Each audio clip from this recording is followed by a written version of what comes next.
Thank you. We are live. Thank you, sir. I want to say hello to everyone, all of our board members, citizens of Chatham County, and staff. At this time, I'd like to call this meeting to order. Time is 11:03. Beverly, can we do a roll call of everybody that's attending the meeting today? Yes, sir.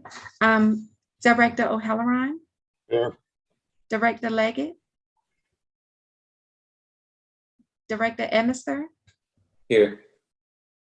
Vice Chair Stone? I'm present by phone. Thank you. And Chairman Cody? Present. You have a quorum of the committee. Thank you. All right, before we begin meeting today, I would like to take a moment of silence for one of our own that we lost, Mr. Pete Lukakis. At this time, I'd like to take a moment of silence.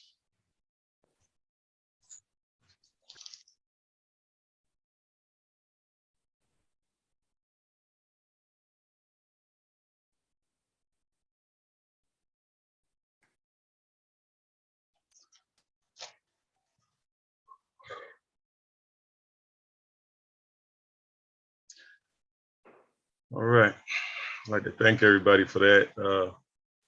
Pete was a great man, great to this community, great for the people of Chatham County. With that being said, we have on our agenda today proposed board action items for consent consideration. Do we have any board members that would like to remove anything from the agenda today? Mr. Chairman, this is Faye DeMassimo. We are going to move item B, the emergency procurement for the DVR camera system, from the agenda item. We believe that we will be able to bring forward in very short order a much more cost-effective and more comprehensive improvement to our security system. We've been working diligently since we actually last presented this in the Financial Services Audit and Compliance Committee, and are looking forward to bringing forward both a better solution and a much more cost-effective solution. So we ask that item B be removed from the consent agenda. All right, thank you. And to move forward, I would like to bring in Ms. DeMassimo to go over our board action items and consent agenda for the day.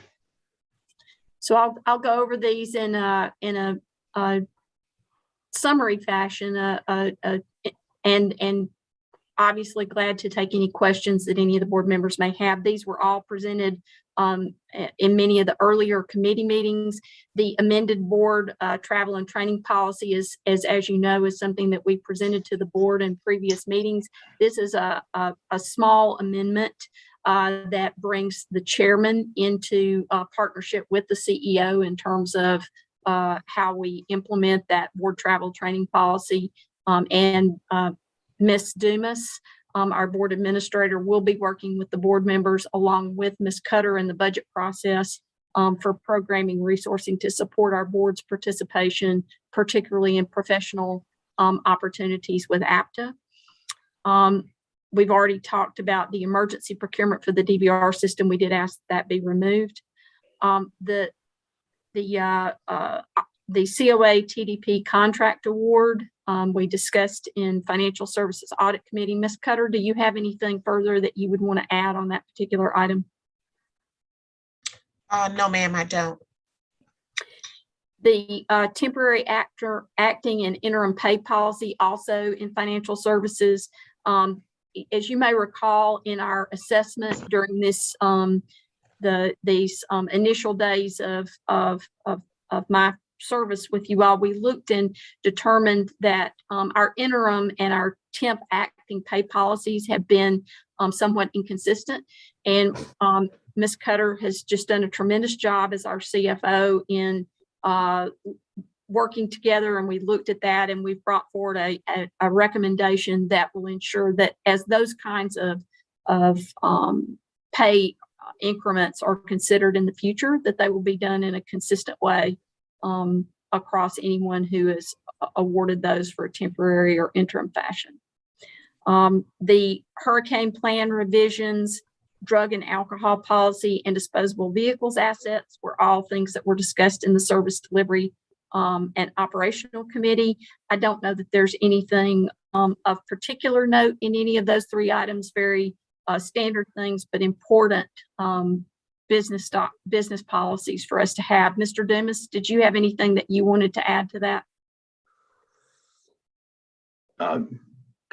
Good morning. No, ma'am. We don't have anything else to add to that other than it was presented, and there are no major changes other than contact information, personnel that have been new into the organization being added to those documents. And that final version should be ready, hopefully, by board meeting this month, if not shortly after. Thank you. We're glad. Good morning, everyone. I'm sorry. And we're glad to answer any questions that any of the committee members may have about the consent items. Yeah, just a quick point of reference on the board travel. What we had done in the past is, I guess, was policy was that the chairman had a discretionary budget for board travel to after meetings, and it was his right to select who went to which. It was always a preset budget. I eliminated that last year because of the budget constraints. I just had the budget committee remove board travel completely from our budget. So I don't know how we're going to do it this year, whether or not money will be put into that account. We're talking about meetings over a year's time. It's hard to tell. I was going to try to go to Columbus, but I'm not going to make it there. So I don't know how you want to do it. I mean, it's really up to the chairman to determine who, at least that was the policy for the board. I don't know how much that changes in this new policy, but it was always solely his discretion as to who was sent to any of the after meetings. And I think Beverly can probably clarify that because she's been involved with it since long before I was on the board.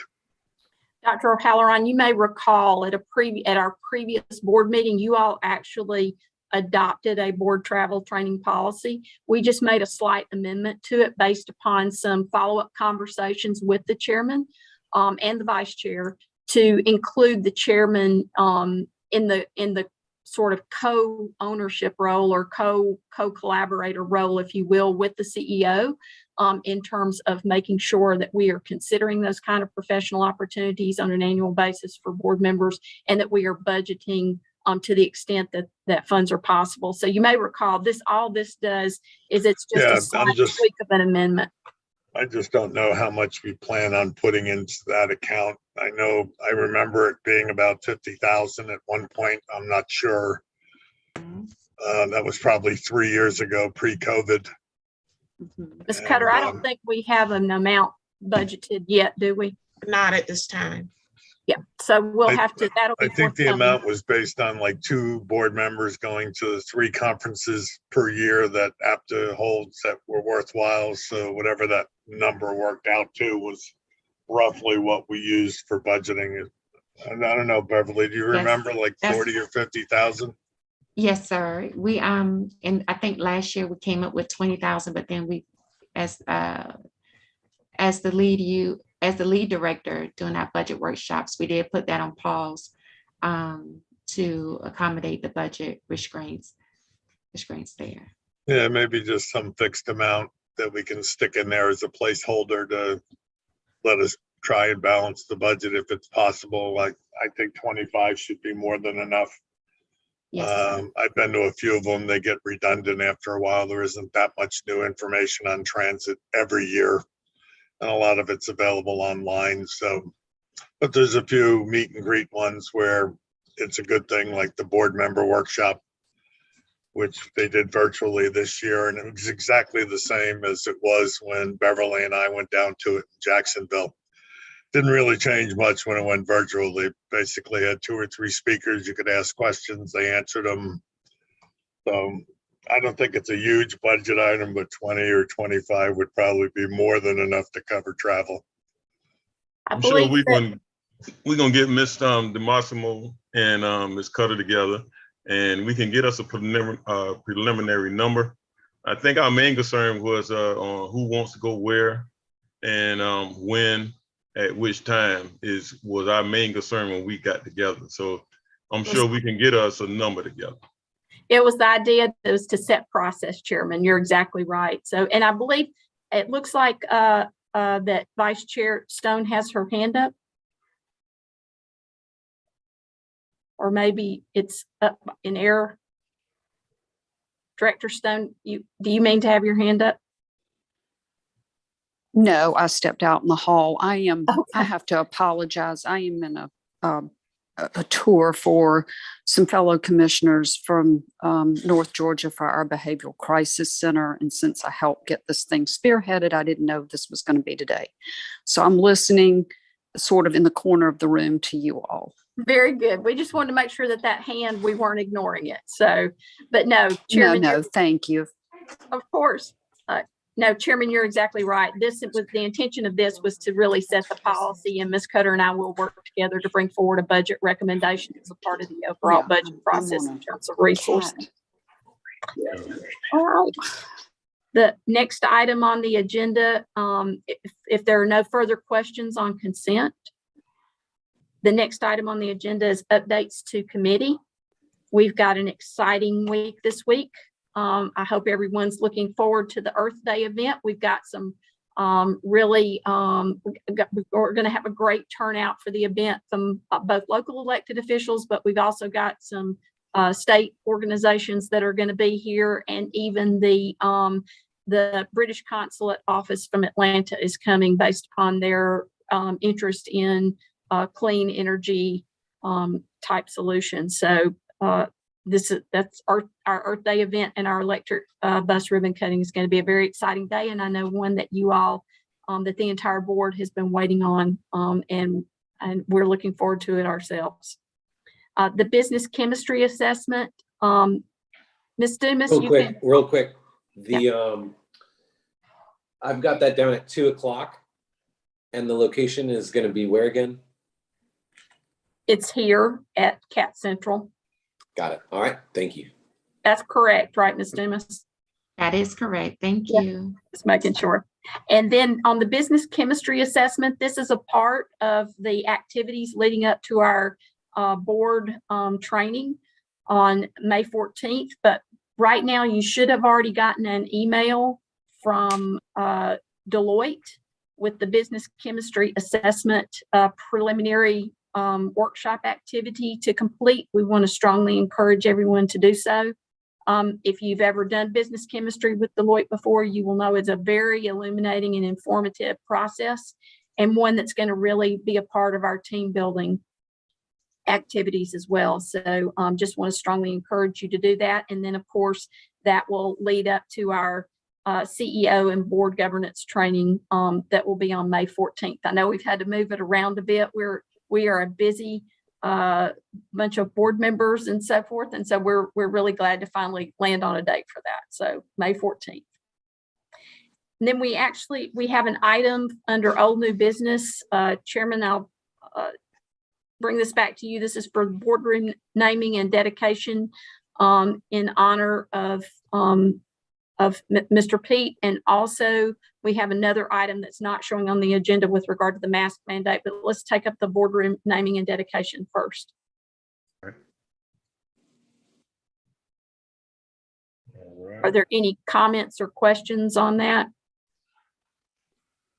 Yeah, I know we was working on this for some time for the naming and dedication in honor of Mr. Lakakis.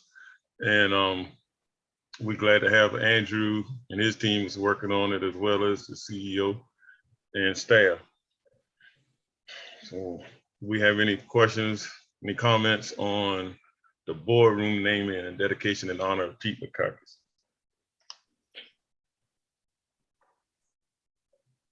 All right. The second item, and it is not shown on the agenda, but this is just came up this morning. So I would ask that we be permitted to go ahead and discuss this under old new business. After yesterday's ruling of a U.S. District Court judge and the Biden administration's announcement that TSA will no longer enforce the federal mandate requiring masks, we've conferred with our colleagues at MARTA and at the ATL and understand that they will be issuing statements today making masks recommended but optional. With the city of Savannah and Savannah Chatham County Public Schools also having masks as optional, and after additional consultation with Andrew, we are recommending that CAT will in fact make the same policy effective today as well. And glad to answer any comments or questions that you may have.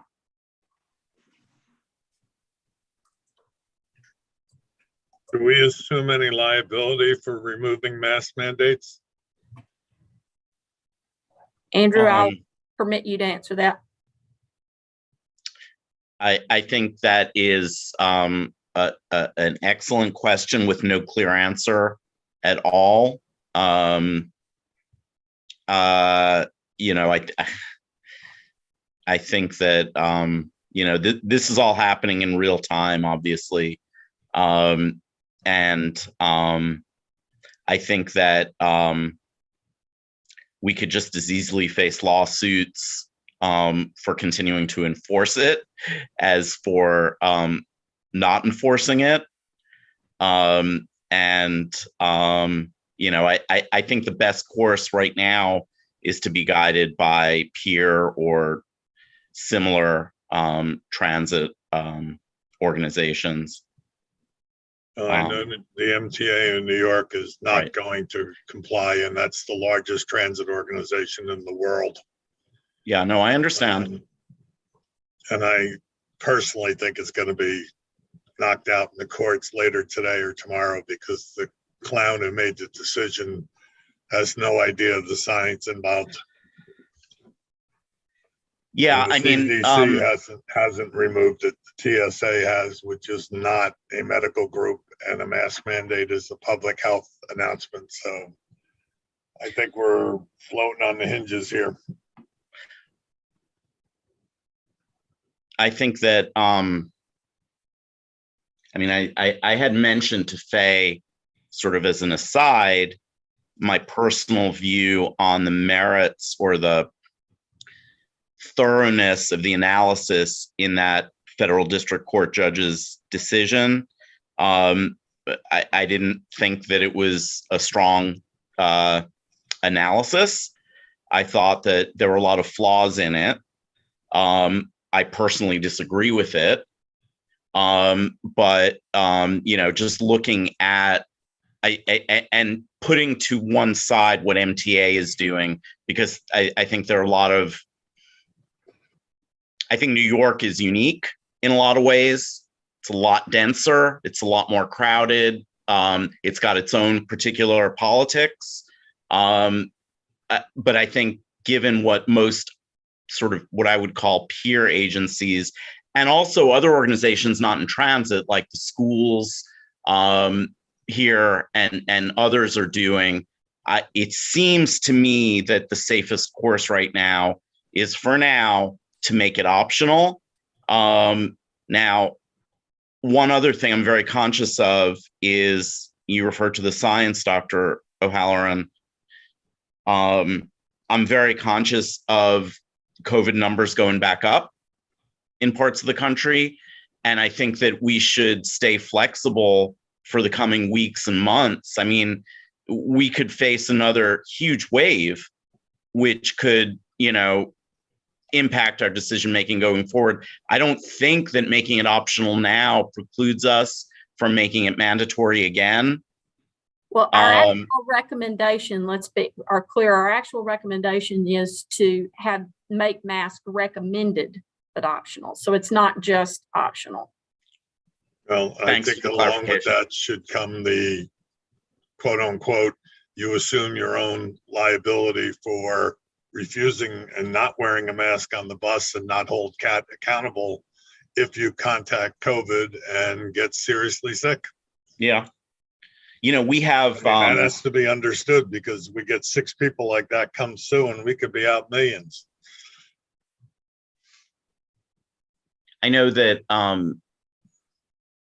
a lot of folks have developed some standard language. I mean, my own office has signs up at the front door, you know, explaining that we assume no liability. And so I can certainly draft something up. I don't know if it's practical to put that, you know, to tape that kind of message in every bus and on the ferry and everything. But, you know, I could certainly draft the language. Yeah. I think the other side of it too is, and it is a side that we've seen play out in real time, is that when the larger body of practice around it with our peers around us, and even some of this the national level with TSA and so forth, but also as Andrew mentioned, we looked at the city of Savannah's practice, and we looked at Savannah Chatham County Public Schools practice.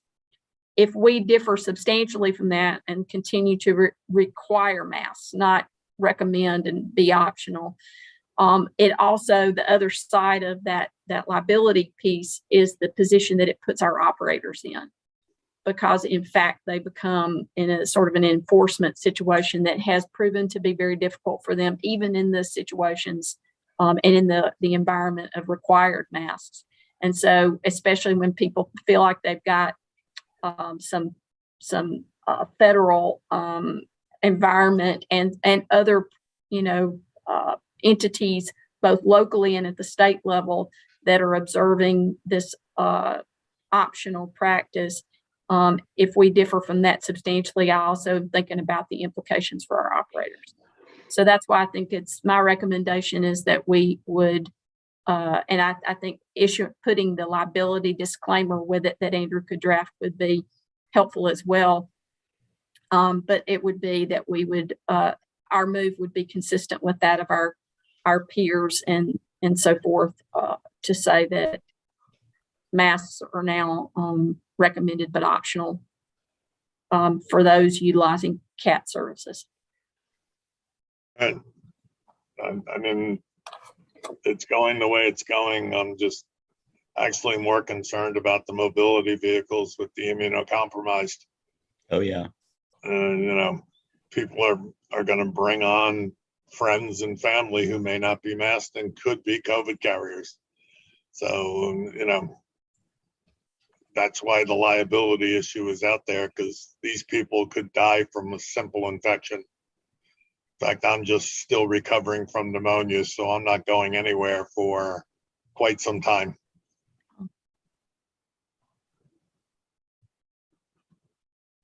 All right.